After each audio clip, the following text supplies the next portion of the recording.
శశివర్ణం చతుర్భుజం ప్రసన్నవదనం ధ్యాయేత్ సర్వవిఘ్నోపశాంతయే. గురుర్బ్రహ్మా గురుర్విష్ణుః గురుర్దేవో మహేశ్వరః. గురుః సాక్షాత్ పరం బ్రహ్మ తస్మై శ్రీగురవే నమః. వ్యాసాయ విష్ణురూపాయ వ్యాసరూపాయ విష్ణవే నమో వై బ్రహ్మనిధయే వాసిష్ఠాయ నమో నమః. కూజంతం రామ రామేతి మధురం మధురాక్షరం ఆరుహ్య కవితాశాఖాం వందే వాల్మీకికోకిలం. శ్రుతిస్మృతిపురాణానాం ఆలయం కరుణాలయం నమామి భగవత్పాదశంకరం లోకశంకరం. వాగర్ధావివ సంపృక్తౌ వాగర్ధప్రతిపత్తయే జగతః పితరౌ వందే పార్వతీ పరమేశ్వరౌ. సూక్తిం సమగ్రయతున స్వయమేవ లక్ష్మీః శ్రీరంగరాజమహిషీ మధురైకటాక్షైః.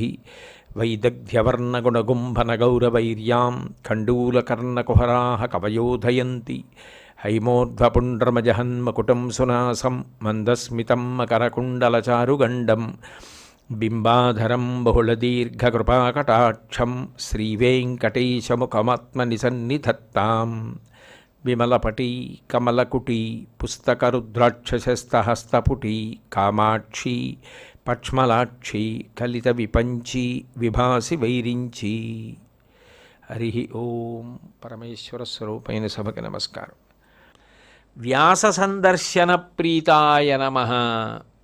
ఆయన వ్యాసుల వారి యొక్క సందర్శనము చేత ఎంతో ప్రీతి, ఎంతో సంతోషాన్ని పొందినటువంటి వారు. ఎందుకనంటే సాధారణంగా లోకంలో ఎవరైనా మహాపురుషుల యొక్క జీవన స్థితిని, వాళ్ళు జీవితంలో సంపాదించుకున్న అద్భుతమైన విషయాన్ని చెప్పవలసి వస్తే ఆయనకు వ్యాస దర్శనమైనది అన్న విషయాన్ని చెప్తారు. ఆయన వ్యాసుడిని దర్శించారు అని చెప్తారు. ఎందుకనంటే వ్యాసుడు చిరంజీవుల్లో ఒకరు. అశ్వత్థామ బలిర్వ్యాసో హనుమాంశ్చ విభీషణ అని అలా శ్లోకం. వ్యాసుడు చిరంజీవి కాబట్టి వ్యాస దర్శనం కలుగుతూ ఉంటుంది. అటువంటి వ్యాసుని యొక్క దర్శనం ఎవరికైనా కలిగిందనుకోండి, వారిని ప్రత్యేకంగా చెప్తారు, చాలా గొప్పవారు అని గుర్తు వ్యాస దర్శనమైతే. ఒక్క శంకరాచార్యుల వారి విషయంలో మాత్రం వ్యాస సంబంధంగా 3 అద్భుతమైన విశేషాలు చెప్తారు. 3 జరగడం ఒక్క శంకరాచార్యుల వారి విషయంలోనే జరిగింది. ఒకటి, వ్యాసుల వారు స్వయంగా గోవింద భగవత్పాదుల చేత శంకరాచార్యుల వారికి కబురు చేశారు. గోవింద భగవత్పాదుల్ని పిలిచి, మీరు నర్మదా నదీ తీరంలో ఉన్నటువంటి గుహకి వెళ్ళి ఉండండి. అక్కడికి దక్షిణ దేశం నుంచి శంకరుడని పేరు కలిగినటువంటి బాలుడు సన్యాసాశ్రమ స్వీకారం చేయడానికి, సాంప్రదాయికంగా మిమ్మల్ని గురువుగా స్వీకరించడానికి వస్తున్నాడు. అతనికి సన్యాసాశ్రమం ఇవ్వండి. అదే సమయంలో నేను చేసినటువంటి బ్రహ్మసూత్రాలకి భాష్యం చేయమని చెప్పండి అని కబురు చేశారు. అంటే వ్యాసుల వారు స్వయంగా బ్రహ్మసూత్రాలకి భాష్యం శంకరాచార్యుల వారిని చెయ్యమని కబురు చేశారు అంటే శంకరాచార్యుల వారి యొక్క ప్రజ్ఞా విశేషాలు ఎంత గొప్పవి. ఆ తర్వాత భాష్య రచన పూర్తి చేసి శంకరాచార్యుల వారు కాశీపట్టణానికి వెళ్ళిన తరువాత వ్యాసుల వారు అక్కడికి వృద్ధ బ్రాహ్మణ రూపంలో వచ్చారు. ఎందుకనంటే ఇప్పుడు ఆ భాష్య గ్రంథం చదివారనుకోండి, చాలా గొప్పగా ఉంటుంది, అందులో ఏం సందేహం లేదు, అది వ్యాసుల వారు ఇచ్చినటువంటి కితాబు. కానీ ఇది ఇలా ఎందుకు రాశావు, ఇది ఇలా ఎలా అన్వయం అవుతుంది అంటే అప్పటికప్పుడు ఆ చేసినటువంటి వ్యక్తి మాట్లాడుతున్నాడు అనుకోండి, ఆ పాండిత్యం, ఆ ప్రౌఢిమ, ఆయన యొక్క గొప్ప విద్వత్తు చూసి మురిసిపోవాలని వ్యాసుల వారికి కోరిక. కానీ వ్యాసుల వారి వైపు నుంచి ఉన్న పరిమితి ఏమిటి అంటే వ్యాసుల వారు కానీ వచ్చారనుకోండి, శంకరాచార్యుల వారు మాట్లాడరు. ఎందుకని? వ్యాసుడి మీద శంకరాచార్యుల వారికి ఉన్న భక్తి అటువంటిది. కారణం, ఆయన పెద్దల పట్ల, గురువుల పట్ల అంత వినయాన్ని, అంత భక్తిభావాన్ని చూపిస్తారు. కాబట్టి వారి దగ్గర మాట్లాడరు. మాట్లాడకుండా ఆయన చెప్పింది వింటారంతే. వ్యాసుల వారు ఎందుకు వస్తున్నారు? శంకరులు మాట్లాడితే వినాలని వస్తున్నారు. అందుకని శంకరాచార్యుల వారు మాట్లాడాలంటే ఏం చేయాలి? వృద్ధ బ్రాహ్మణ వేషంలో వచ్చారు. వచ్చి బ్రహ్మసూత్ర భాష్యం మీద మాట్లాడడం మొదలుపెట్టారు. నేను పూర్వం దీన్ని, ఈ ఘట్టాన్ని స్పృశించాను. ఎన్నాళ్ళు మాట్లాడినా ఇద్దరి మధ్య అసలు ఎక్కడా అది పూర్తయ్యే సూచనే కనపట్టలేదు. అది గమనించారు పద్మపాదాచార్యులు వారు. మా గురువుగారితో ఇన్నాళ్ళు మాట్లాడాలి అంటే ఒక సామాన్యమైన వ్యక్తికి సాధ్యమే? ఖచ్చితంగా ఆయన వ్యాసుడయ్యి ఉండాలి అని ఇటువైపు శంకరాచార్యుల వారు, అటువైపు వ్యాసుల వారు, మీరిద్దరూ ఇలా మాట్లాడుకుంటుంటే కింకరులం మేమేం చేయగలం అన్నారు. అప్పుడు శంకరాచార్యుల వారు గమనించారు. ఆయన ఆ మాట్లాడడంలో గొప్ప ఆనందంలో ఉన్నారు. ఆనందంలో ఉండి వచ్చిన వారు వ్యాసుల వారన్న విషయాన్ని గుర్తించలేదు. గుర్తించకూడదనే కదా వ్యాసుడి కోరిక. ఆనందంలో ఉన్నారు వ్యాసుల వారు. ఎంత బాగా ఇచ్చారు బ్రహ్మసూత్ర భాష్యాన్ని. ఆ మాట పద్మపాదాచార్యుల వారు అనగానే పరిశీలించి చూశారు. చూసి వీరు వ్యాసులే అని నిర్ణయించుకున్నారు. ఆ వ్యాసుల వారే అని నిర్ణయించుకున్న ఉత్తర క్షణంలో శిష్యులతో కలిసి సాష్టాంగ ప్రణామం చేశారట వ్యాసుల వారికి. అప్పుడు అసలు వ్యాసుల వారి యొక్క రూపాన్ని ఎంత గొప్పగా వర్ణించారో. ఎలా ఉన్నారంటేట, సత్యస్య సప్తధికాచ్ఛదరవింశతిముక్తికాఢ్యాం సత్యస్య మూర్తిమివ బిభ్రతమక్షమాలాం తత్తాదృశస్వపతివంశ వివర్ధనాత్ ప్రాక్తారావళీముపగతామివ చానునీతుం. 27 ముత్యాల పూసలు పట్టుకున్నారట చేత్తో. అంటే జపమాల కింద ఉందిటది. 27 ముత్యాలతో కూడుకున్నటువంటి మాల.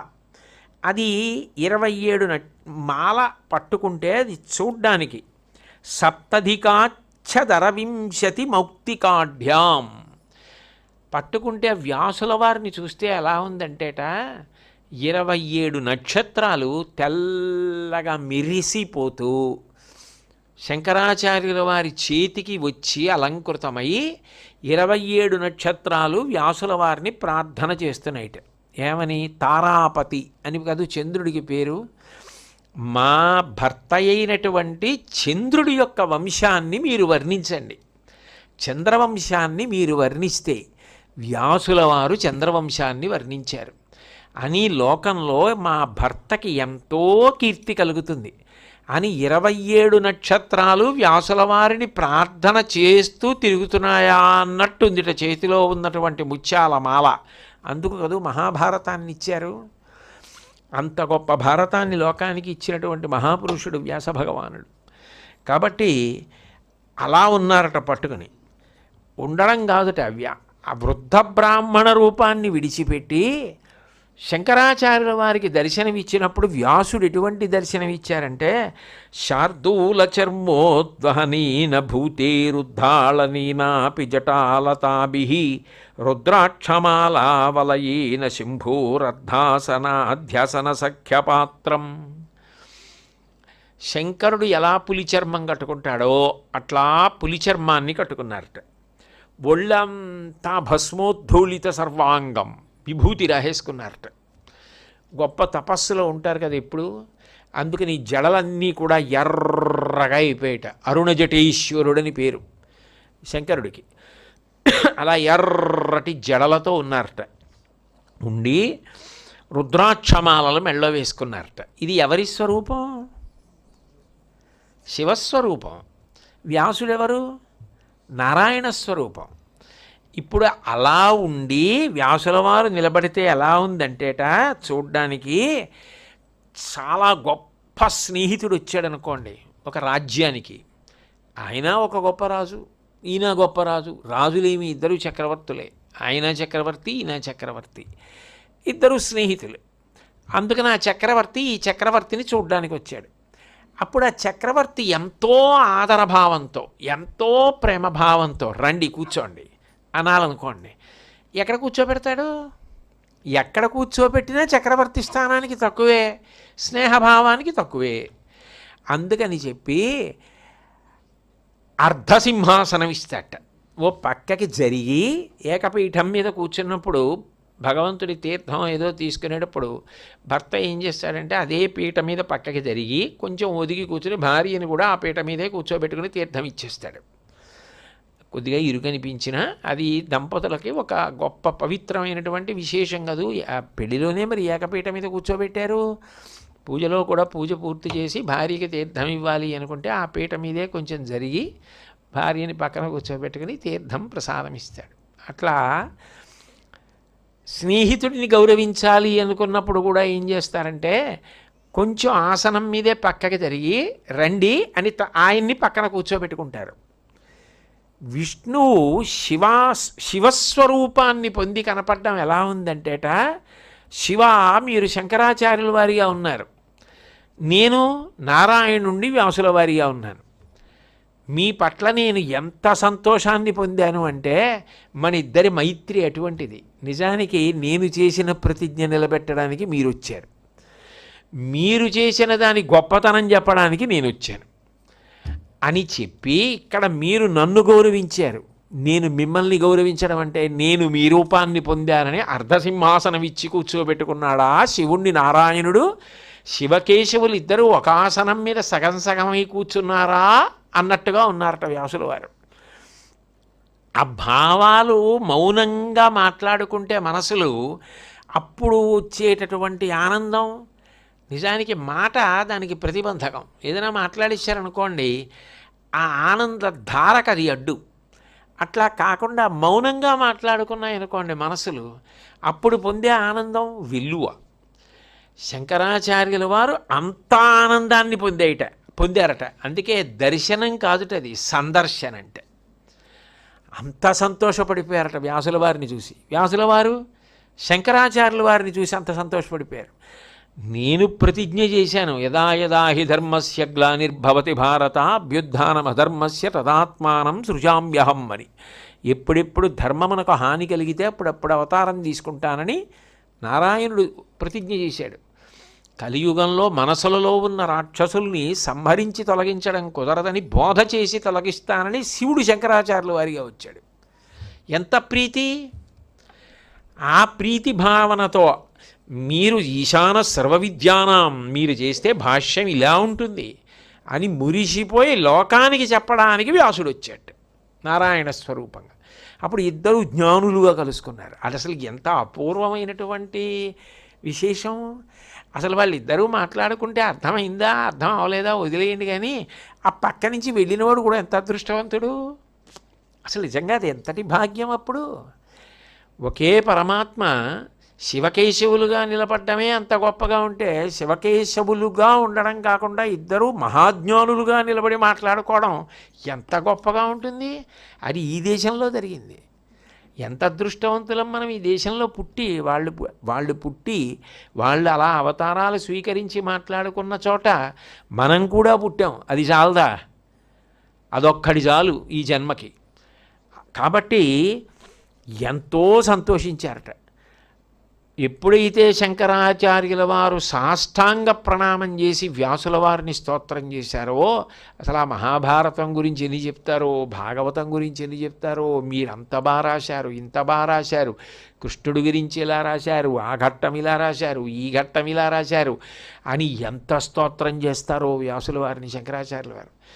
ఆనందపడిపోయారు వ్యాసుల వారు. ఆనందపడిపోయి నాకు 16 సంవత్సరములు పూర్తి అయిపోయింది వ్యాసభగవన్, నేను 8 ఏళ్ళు ఉందామనుకుని వచ్చాను, కానీ మా గురువుగారి ఆజ్ఞ మేరకి ఇంకో 8 ఏళ్ళు ఉన్నాను, భాష్య గ్రంథాలు చేసేశాను. మీ సందర్శనంతో మీతో మాట్లాడడంతో నా అవతార ప్రయోజనం పూర్తయిపోయింది, కాబట్టి నేను యథాస్థానానికి వెళ్ళిపోతానన్నారు. అంటే అప్పుడు వ్యాసుల వారు అట్లా కుదరదు, నువ్వు వెళ్ళిపోతే దీన్ని ప్రబోధం చేసేవాడు లేడు. 2 నీ దర్శనం చేత దేశమంతా పులకితం కావాలి. 2 3 మీరు మాట్లాడిన కారణం చేత అవిద్య అజ్ఞానం అవైదికం తొలగిపోవాలి. అందరూ మళ్ళీ వైదిక మార్గంలో ప్రయాణం చెయ్యాలి.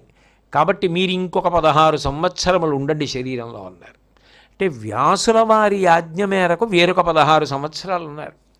ఉండి 32 సంవత్సరాలు అయిన తర్వాత అప్పుడు ఆయన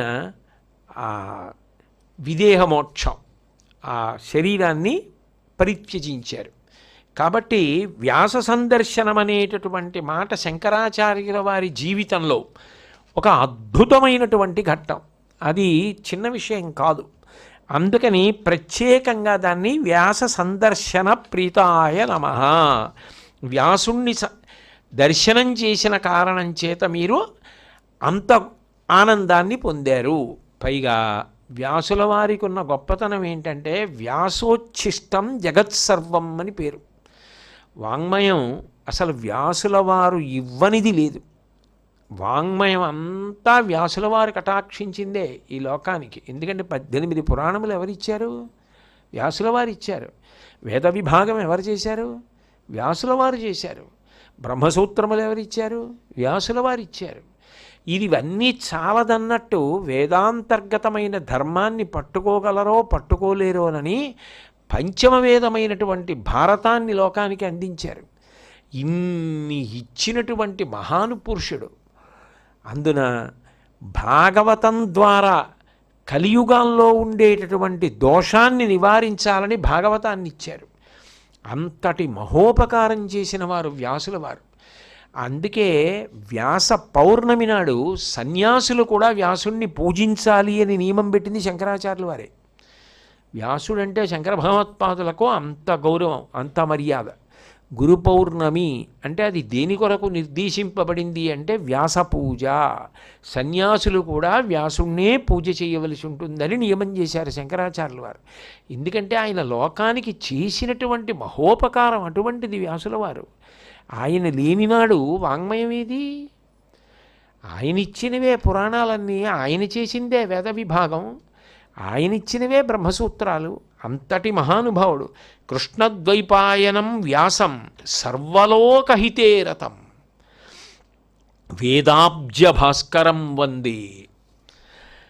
వేదములనబడేటటువంటి తామర పువ్వు వికసనం పొందడానికి భాస్కరుడై ఉంటారట ఆయన, సూర్యుడై. వేదాబ్జ భాస్కరం వందే శమాది నిలయం మునిం అని కీర్తిస్తారు. ఇది శంకరాచార్యుల వారే ప్రస్తుతి చేసినప్పుడు వాడిన శ్లోకం వ్యాసుల వారిని.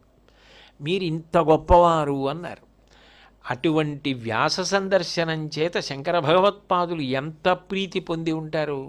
పైగా మిగిలిన ఎవ్వరికీ దక్కన అదృష్టం ఒక్క శంకరాచార్యుల వారికే దక్కింది. 3 విశేషమైనటువంటి మలుపులు శంకరాచార్యుల వారి జీవితంలో వ్యాస భగవానుడి వలనే కలిగాయి.